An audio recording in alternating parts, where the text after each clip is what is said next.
Hi again. I'm going to make an addendum to my StatCrunch video because I forgot to show the Chapter 3 stuff. So we did all the graphs that we did in Chapter 2, but in Chapter 3 we are going to look at one other graph and we're going to look at summary statistics. So I want to make sure you know how to do that. So a third graph that we will look at and we'll study in particular in Chapter 3 is the box plot. And so let's do a box plot of the age when called. This plot can be done as you see right here. And that's not it. I can draw the boxes horizontally or vertically. I am going to go ahead and draw them horizontally. I think they look better in some ways horizontally. And I'll go ahead and compute it. And this is the box plot. It's kind of feels like it's a little bit compact there, so I'm going to spread it out. You can move these things around if you want to make them bigger and smaller, but there's the data. Now what does this tell us that the other one didn't? Well, the middle value here is the median, and this box here represents the middle half of the data. This is the lowest 25% of the data and the highest 25% of the data. And right over here, this point right here, that's that George Morris one that says age when called 80. It deemed that one to be an outlier. Now you notice it didn't deem Thomas S. Monson to be an outlier.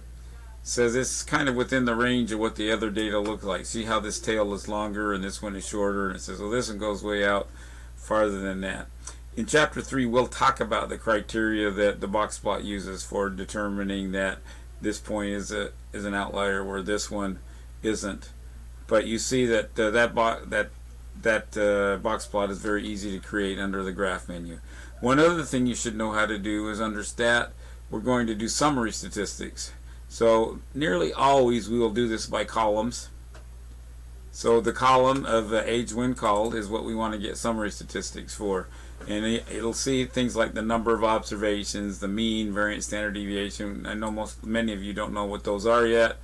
So the median, the range, the min, the max, Q1 and Q3. So there's all kinds of statistics that are available here. There's a default set that it will give us, and we're just going to use the default set and hit compute, and it creates a box here with that summary statistics information. So I now know that the average age, the mean if you will, is 57.44 for these apostles, 49 apostles that were in our data set. There's the number.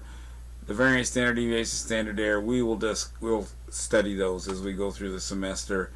The median is 58. That's the middle value. The low to high, 36, 80 minus 36 is a range of 44. There's the min and the max. And these what define the bottom end and the top end of the box. So in other words, 50% of the data is between the ages of 52 to 63, and then there's another 25% on both ends that are below 52 and above 63. So that's how you get the summary statistics out of StatCrunch, and those are the primary features that we'll be using in Chapter 3.